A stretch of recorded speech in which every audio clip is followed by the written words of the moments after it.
தேவையான அளவு உப்பு, கொஞ்சமாக தண்ணி ஊற்றி 2 விசில் வேக வச்சு எடுத்துக்கிட்டேன். ஒரு கடாயில் எண்ணெய் ஊற்றி 1.5 ஸ்பூன் தனியா, 1 ஸ்பூன் சோம்பு, 1 ஸ்பூன் மிளகு, 1 ஸ்பூன் சீரகம், 2 ஏலக்காய், 4 கிராம்பு, பட்டை, 4 பட்டை வத்தல் சேர்த்து நல்லா எண்ணெயிலேயே பொன்னிறமாக வதக்கிடுங்க. அதோட கொஞ்சமாக தேங்காயும் சேர்த்து வதக்கிட்டு, இந்த அளவு பார்த்தீங்கன்னா உங்கள் காரத்துக்கு ஏற்ப கூட்டி குறைச்சிக்கிறலாம். இதோட 1 ஸ்பூன் தனி மிளகாத்தூள், 1/2 ஸ்பூன் கறி மசாலாத்தூள் சேர்த்து நல்லா நைஸாக தண்ணி ஊற்றி பேஸ்ட் மாதிரி அரைச்சி எடுத்துகிட்டு வந்துடணும்.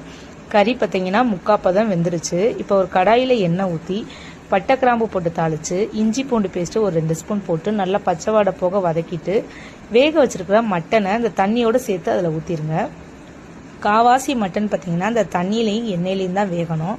இப்போ நம்ம அரைச்சி வச்சுருக்க பேஸ்ட்டை நல்லா போட்டு வதக்கிட்டு மிக்சி கழுவுன தண்ணியை அதில் கொஞ்சமாக ஊற்றி ஒரு தட்டு போட்டு மூடி வச்சுருங்க.